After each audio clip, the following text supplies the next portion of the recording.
Salut tout le monde, on se retrouve pour une toute nouvelle vidéo. Vous souhaitez connaître les évasions les plus spectaculaires? Vous êtes au bon endroit. En Europe ou aux États-Unis, vous n'êtes pas au bout de vos surprises. C'est parti. Avant de commencer cette vidéo, comme d'habitude, je vous invite à pulvériser, non, que dis-je, à atomiser le bouton des pouces en l'air et bien sûr à nous rejoindre si ce n'est pas déjà fait, en n'oubliant pas d'activer la cloche des notifications. C'est très important pour que nous puissions faire grandir cette chaîne tous ensemble. Si c'est fait, alors c'est parti.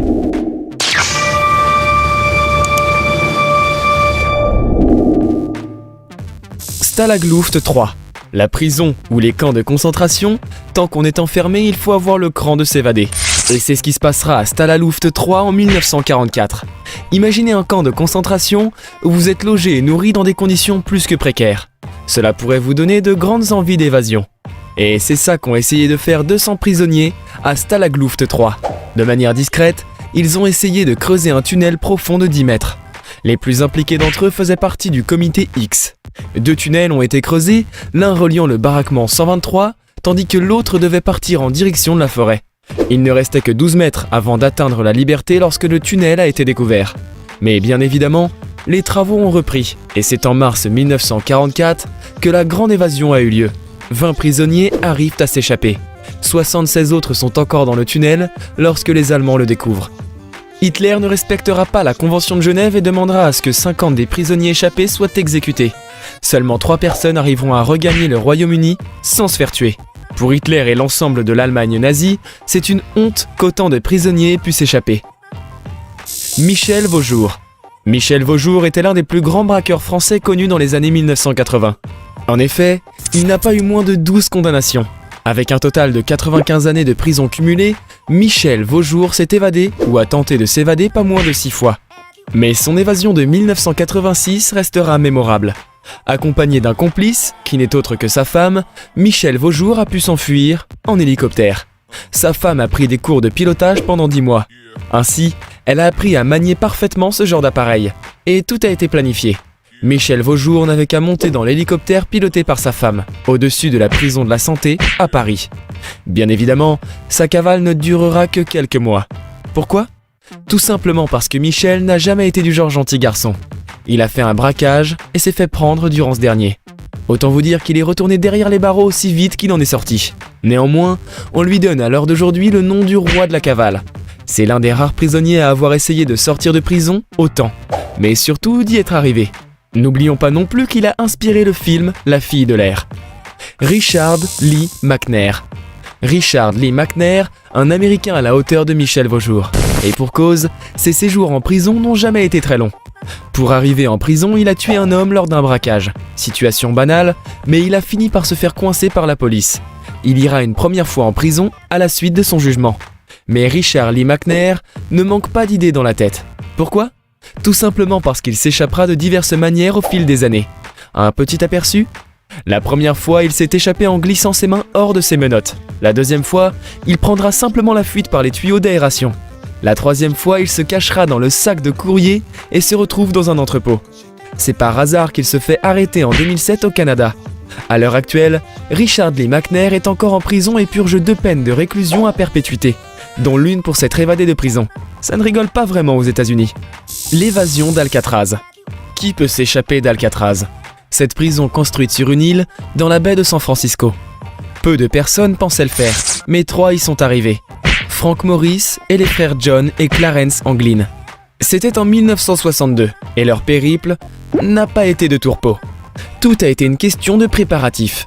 Des mannequins à l'effigie des échappés pour tromper les gardes. Un radeau de fortune construit rapidement et le tour était presque joué.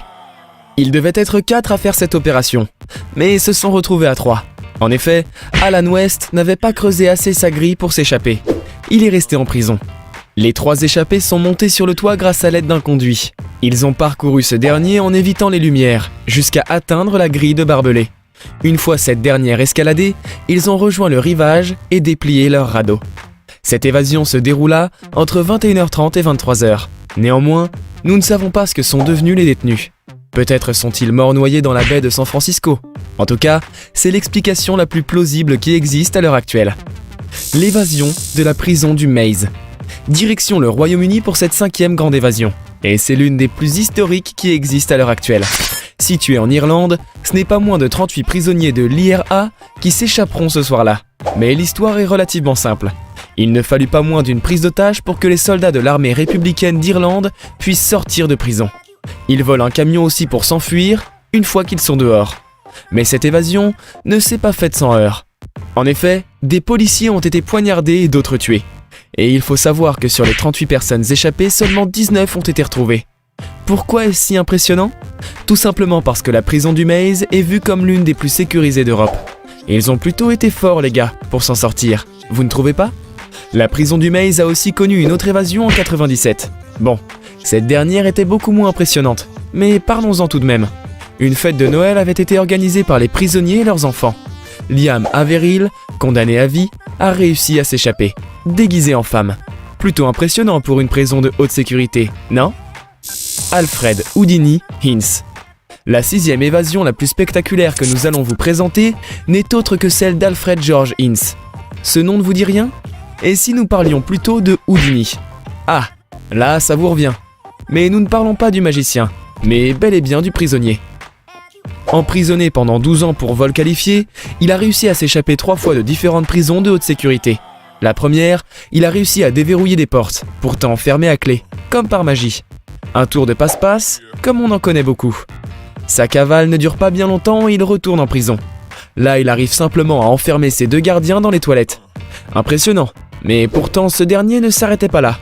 Alfred Ince étudiait beaucoup de textes de loi. Ouais, ça peut paraître bizarre pour un criminel, mais il faut croire que certains s'intéressent tout de même à ce genre de sujet. Et sa 3e évasion sera due au droit. Comment ? Tout simplement parce qu'il trouva une petite faille qui le fera sortir de prison. Et pour de bon. Plutôt pratique de s'y connaître en droit. Vous ne trouvez pas ? Les Texas 7. La 7e évasion spectaculaire se déroule au Texas. Et nous savons à quel point c'est un comté des États-Unis qui ne rigole pas. Après tout, chaque État a ses propres lois, mais le Texas n'est vraiment pas le plus drôle d'un point de vue juridique. Nous sommes à l'unité John B. Connally Unit, une prison à sécurité maximale. Vous devez certainement vous dire qu'il est impossible de sortir de ce type de prison. Et pourtant, 7 prisonniers l'ont fait. Ils ont pris en otage des prisonniers, mais également des gardiens. Ils ont dépouillé ces derniers pour leur prendre leurs uniformes et donc passer par la grande porte. Plutôt ingénieux quand on y pense, mais ils se sont fait rattraper peu de temps après. L'un des 7 Texans a décidé de mettre fin à ses jours. Et lorsque nous vous disons que le Texas ne rigole pas, 3 membres du groupe ont été condamnés à mort, et 3 autres attendent toujours leur tour dans le couloir de la mort. Jacques Messrine. Le grand et célèbre Jacques Messrine. Si certaines personnes ne connaissent pas son histoire, il n'en reste pas moins que tout le monde connaît son nom. C'est notre 8e histoire la plus impressionnante dans cette vidéo. Jacques Messrine, ou l'homme aux 1000 visages, arrive à s'échapper en compagnie de 2 complices. Le plan est simple. Messrine discute simplement dans le parloir avec son avocat. Mais l'un de ses complices use de gaz lacrymogène pour neutraliser les gardiens. Ensemble, ils leur enlèvent leurs uniformes et les enfilent. Messrine et son complice jouent les escortes pour un prisonnier qui sera le 3e complice. Mais l'alerte est vite donnée. Il arrive tout de même à atteindre le mur. Les 2 complices en uniforme arrivent à s'échapper. Mais l'évasion sera de courte durée. En effet, Jacques Messrine est tué à Paris, 1 année plus tard. Et si tu veux en connaître plus à son sujet, tu peux toujours regarder le film qui porte son nom. Ce dernier retrace tout simplement son histoire. Les parrains corses. Vous aimez la Corse et ses beaux paysages ? Mais savez-vous que l'île de Beauté possède aussi sa mafia ? Nous n'en entendons pas forcément parler. Mais il n'en reste pas moins que la 9e évasion de notre top parle de parrains corses. Ils sont 3. Pierre-Marie Santucci, Francis Mariani et Maurice Costa. Tous 3 emprisonnés pour divers crimes et délits. Mais l'évasion a été scrupuleusement programmée. Bien sûr, l'évasion a été faite avec une aide extérieure. Les complices devaient simplement envoyer des documents à la prison informant que ces 3 criminels devaient être libérés. La police ne s'est pas posé de questions et les a donc libérés. C'est seulement 5 jours après que la police a découvert qu'il s'agissait de faux papiers. S'ils ont réussi à échapper à la justice, leurs fins sont dignes de parrains de la mafia. Pierre-Marie Santucci est mort dans une explosion mystérieuse. Francis Mariani a été assassiné alors qu'il portait le cercueil de Pierre-Marie Santucci. Maurice Costa a été tué dans une boucherie en présence d'autres clients. En Corse non plus, la mafia ne rigole pas.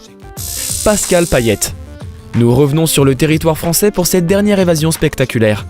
Il s'agit de Pascal Payette, surnommé l'Éternel évadé. Sa première évasion n'a rien de vraiment spectaculaire. En effet, tout comme Michel Vaujour, il décide de s'évader par le ciel en optant pour un hélicoptère. Mais là où Pascal Payette est original, est tout simplement qu'il se fait arrêter de nouveau pour libérer d'autres détenus. Vous l'aurez deviné, le moyen d'évasion des autres détenus n'est autre que l'hélicoptère. Mais il se fera prendre une troisième fois. En effet, il devient l'un des prisonniers les plus surveillés de France. De plus, il est retenu dans un endroit secret. Mais ce dernier ne s'est toujours pas échappé. Qu'attend-il pour le faire? Cette vidéo vous a plu? Dans ce cas, n'oubliez pas le petit pouce en l'air et l'abonnement, sans oublier la petite cloche des notifications. Comme je vous l'ai déjà dit avec Nalak, fini l'ennui. Vous aurez toujours des vidéos de qualité à vous mettre sous la dent. Quant à moi, j'ai hâte de vous retrouver dans une future vidéo. À la prochaine. Damn.